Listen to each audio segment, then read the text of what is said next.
Hola, profe. Hola, compañeros, todavía. Este es mi trabajo, básicamente, lo de la cajita de transición al renacimiento. Aquí está mi caja, como pueden ver, está aquí. Transición, no sé cómo se dirá, seguro se va a ver con efecto espejo. Ahí está, aquí tengo información, todo esto, aquí está la síntesis. Todo aquí, bueno, esto básicamente para enseñarle que la caja está hecha, porque en el video se va a ir viendo imagen a imagen lo que está escrito aquí. Y voy a tratar de ir poniendo imágenes de ejemplo, voy a tratar de poner ilustraciones, cosas para que tengan una idea de lo que estoy hablando. Eso es porque tengo un poquito de conocimiento de edición de video, entonces pues básicamente voy a tratar de ilustrarlo un poquito para que sea un poquito más dinámico, ¿ok? Pero bueno, los veo. Comenzamos con las características principales. Ok, la transición al Renacimiento fue el periodo que estuvo en el siglo XII, en medio de la Edad Media y el Renacimiento, justamente como le dice el nombre, la transición, o sea, todo el proceso en el cual estuvo la adaptación, todo esto, cuáles fueron los cambios, bla, bla, bla, eso. Ok, primero que todo, aquí está mi hoja de las características principales, ¿ya lo viste? Ahora sí, ok, básicamente se dio, bueno, como ya te dije, en Europa, siglo XII, y tuvo cambios de culturales, ideológicos, políticos, económicos. Hubieron muchos cambios en efectos, digamos, de pensamiento y, como te dije, ideologías, cosas que antes se creían ya no tanto. ¿Y por qué se dio esto? Fue básicamente una época de mucho contacto. Eso fue una época de mucho contacto. Ya más adelante te hablaré más en esto en el tema de la ciencia. Fue una época en el cual las culturas, si una cultura no sabía algo, tal vez la cultura B sí lo sabía, pero lo que la cultura A sabía y lo que la cultura B no sabía, digamos, se intercalaban. Lo que la cultura A no sabía lo tenía la cultura B y viceversa. Pero ok, pero como antes de eso, la vida era muy, no sé cómo explicarlo, como que no se relacionaban mucho. Entonces habían vacíos de conocimiento entre las culturas. Ok, ¿y qué pasaba? Pues inventaban unas películas que ni ellos solos las creían. Ok, ya sabiendo las características principales de esto, te voy a dejar por aquí un poquito de lo que fue el cambio principal en el arte. Ya lo viste, ok. Ese cambio, básicamente, si lo pudiste leer o pausaste el video, no sé qué hiciste, pero bueno, ya apareció, pausa el video y lo lees o lo tiras para atrás y listo. Fue básicamente que se dejó de ver, como decía ahí, el arte grecorrománico o románico, como se le llama, si lo leí. Encontré que se le decían de las dos formas, no sé si habrá alguna diferencia entre los dos, creo que no, creo que es el mismo. Y se empezó a dar todo lo que fue el arte gótico. Todo esto se dio en arquitectura. En arquitectura es muy fácil notarlo. Por ejemplo, por ejemplo, si te digo, de la época del Renacimiento, muchas catedrales, como por ejemplo Notre Dame, por ejemplo, que supongo que todo el mundo la conoce. Y si no, te dejo una imagen de allá por aquí.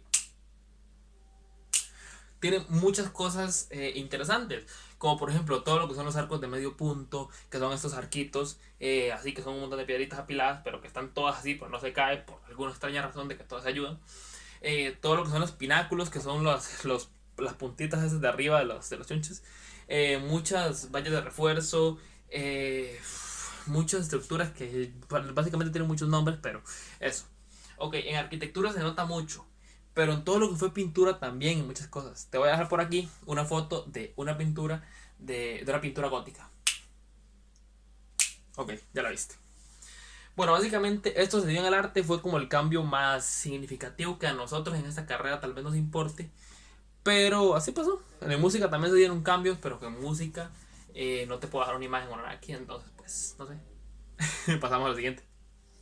Ok, la ciencia. Esto es lo otro que tenemos que ver aquí, esta parte. Ok, en la ciencia se dieron varios cambios importantes. ¿Por qué? Porque básicamente, así muy a grosso modo, hubieron varios eventos, por decirlo de alguna forma, que tuvieron mucha repercusión en todo lo que iba a pasar en la ciencia. Por ejemplo, como te hablé al principio, ¿cómo te explico? Ya me enredé hablando, perdón. Como te hablé al principio, todo lo que fueron los huecos de conocimiento que tenían las culturas se fueron llenando gracias a irse relacionando con otras cosas y a irse llenando información de otras culturas. Pero ok, esto no se dio como de la noche a la mañana, no es que un día yo era alguien de aquí, del pueblo A, la cultura A, y me levanté y me fui para otra cultura en la que hablaban otro idioma completamente diferente y de un pronto a otro me puse a hablar con un científico de ahí y me explicó todo. No, eso no pasó. Ok, ¿qué pasó aquí? Empezaron a haber muchos eventos importantes, como todo lo que fueron las cruzadas, la reconquista, todo lo que fue... Te dejo por aquí la imagen. todo lo que fue me perdí, todo eso estoy diciendo de memoria. Las cruzadas con el Imperio Bizantino, o sea, todo lo que fue volverse a, o tal vez no volverse, como intentar unir culturas o intentar entablar amistados, entablaron básicamente lazos estrechos por cosas de la vida que no sé cuáles son, simplemente pasaron. Y básicamente las culturas empezaron a hacer una amalgama de culturas. ¿Y qué pasó? Por ejemplo, te pongo el ejemplo de los bizantinos, ok. Se empezó a ver mucha relación con el Imperio Bizantino, ok. Y con esto fue pasando que pues como es normal de los humanos se fueron relacionando entre ellos y resultó que hubo un momento en que las dos culturas tenían las posibilidades de estudiarse la una a la otra o digamos o los datos de esta tenían esta y los datos de esta tenían esta, ok. ¿Y qué pasó? Básicamente se empezaron a llenar los huecos de conocimiento. Aquí pasó algo muy interesante, que fue que en esta época se creía mucho en la educación, se empezó a creer en la educación. ¿Y cómo se daba esto? Se da gracias, bueno, no como lo conocemos hoy en día, tal vez, como la educación, como que un profesor se para al frente de una clase, habla, escupe materia, los estudiantes copian, o sea que tienen hojas o lo que sea, aprenden y en el examen van y escupen la materia que estudiaron. No, eso no era así. Se hablaba básicamente de que era mucho mejor, y yo comparto eso completamente, que el estudiante aprendiera desde el empirismo. ¿Qué es el empirismo? Básicamente experimentando por él mismo lo que tenía que hacer, que aprendiera en la práctica. Pero para eso también se necesitaban sus bases bien formadas con teoría, porque para hacer algo necesitas un poco de teoría. Pero bueno, aquí entra en juego algo que se llamó la escolástica o la escolástica, no sé cómo se pronuncia. Ok, ¿qué es la escolástica? La escolástica fue básicamente un método de enseñanza, como que de ahí viene el término escuela del día de hoy. No es como que muy obvio, pero bueno. En la que básicamente, bueno, retomando que en ese tiempo la fe tenía mucha fuerza, pero que en ese tiempo se empezó a dar todo lo que fue la época intelectual de Aristóteles y Platón, por ejemplo, que son muy clásicos de esta época.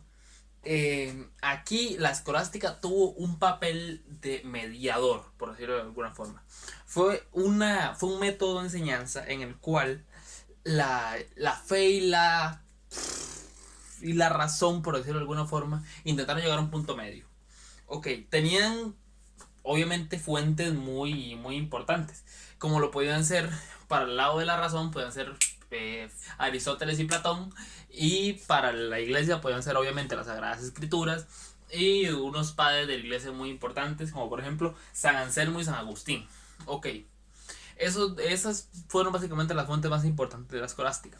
La escolástica consistía en dos métodos, ¿sí?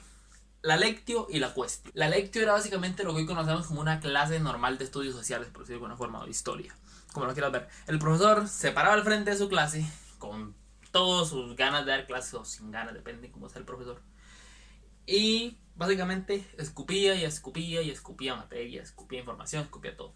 Pero como te dije antes, la escolástica se basaba en el empirismo, en que el estudiante aprendiera practicando, debatiendo, informándose, peleando, viendo gente dedicándose a esto.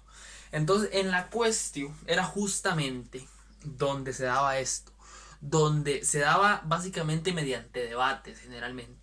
En la cuestión podían, dependiendo del tema en estudio, podían venir diferentes personas expertos en ese tiempo, en la materia que estuviera hablando, a debatir sobre esto. Por ejemplo, podríamos tener un filósofo y un científico debatiendo contra por qué el mundo, cómo se creó el mundo, contra miembros de la iglesia que afirmaban que había sido creado por el método creacionista y que los científicos, que no sé qué estudiarían en ese tiempo, pero supongo que es algo parecido, le planteaban la evolución y se daban frente a frente en el debate. Y aquí justamente era donde los estudiantes aprendían todo, porque estaban viéndole, era mucho más interesante, supongo yo. Ok, entonces, ¿cómo veo yo la escolástica? La escolástica la veo como un método de enseñanza bastante bien diseñado para la época. Ok, que en ese tiempo tuvieron las preocupaciones que tal vez a día de hoy ya no nos interesen, eso es cierto. Pero el método de enseñanza como tal no deja de ser aplicado en universidades muy importantes como Harvard a día de hoy. Y si no me crees, pues googleate un poquito y te vas a dar cuenta de lo que te estoy diciendo.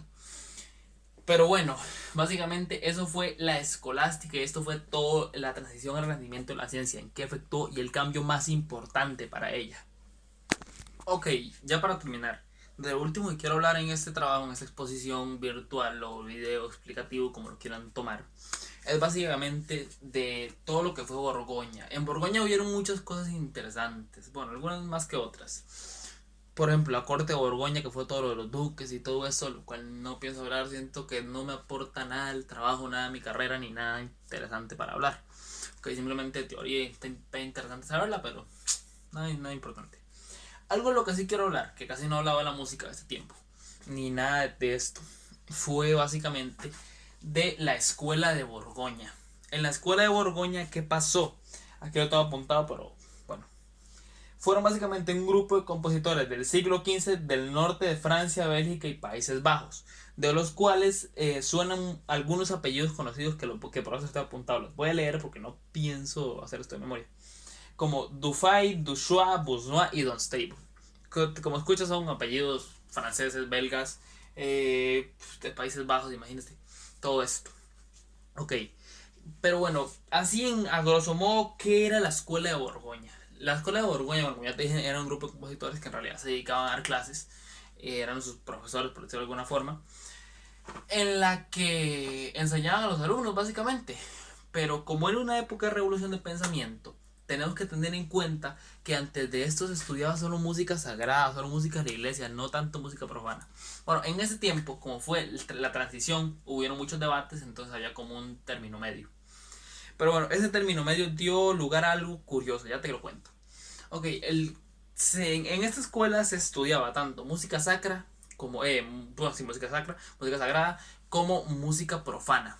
Ok, ¿y esto a qué dio? Por ejemplo, música de la iglesia, como pueden ser música evangelista, como pueden ser la música del coro papal de Italia o cosas así, porque hay compositores que trabajaron ahí, muchos, algunas veces llegaron a trabajar aquí, aunque esta escuela se iba moviendo de un lugar a otro, como lo que puede entender por los temas políticos, económicos o todo esto.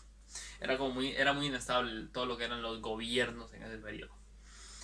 Pero bueno, así a grosso modo, básicamente se dio una mezcla extraña y hubo mucha influencia de todo lo que fueron los que hoy conocemos como escalas flamencas. Te dejo una imagen por aquí, ok, como de las escalas flamencas. ¿Y qué pasó? Fue básicamente el inicio de la música flamenca. No me preguntes cómo, pero se fue dando una evolución y terminó, si investigas un poquito, terminó dándose. Esta escuela de Borgoña terminó fluctuando en una escuela que a día de hoy ya no es la misma, pero fue muy importante en todo lo que fue la época del Renacimiento en Europa, de música flamenca, básicamente, música franco-flamenca, todo lo que fue ese rollo. Y eso genera algo específicamente que es muy curioso, porque cosas como hoy vemos como muy comunes, como puede ser, como te pongo el ejemplo de la música flamenca, o sea, tal vez en Latinoamérica no tanto, pero o sea, todo mundo aquí no conoce la música flamenca. O mínimo escuchas una escala flamenca y aunque no escuches música flamenca en tu vida, dices, eso es una música flamenca o algo tiene que ver con esto. Mínimo se te viene a la cabeza el pensamiento así como el subconsciente.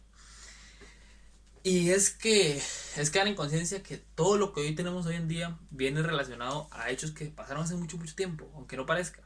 Como por ejemplo esto, que aquí tengo, la cajita con, con la hoja esa. Que estudiando esto me di cuenta de eso y básicamente me pareció muy curioso hablar de esto y no de muchas otras cosas de Borgoña. Pero bueno, creo que ya hablé bastantes temas en este trabajo y abordé lo que a mi parecer es lo más interesante. También habla de compositores, habla de métodos como el Fuxburdo o el compositores borgoñeses posteriores como Busnois o existente de acordes paralelos de sexto y tercer grado ocasionados adornados para evitar la monotonía, ok, cosas así, pero no era nada realmente interesante que como si estoy, lo que estoy intentando es entender el mundo actual con cosas que pasaron en el pasado, o sea, cosas como que se utilizaban progresiones de sexto, tercero para evitar la monotonía, no es algo como que me afecta mucho a día de hoy en historia. Si te estuviera hablando en materia de teoría musical sí, pero ahorita en esta materia exactamente no. Pero bueno, espero haberme dado a entender, espero les haya gustado. Y pues nada, que sea mi trabajo. Chau.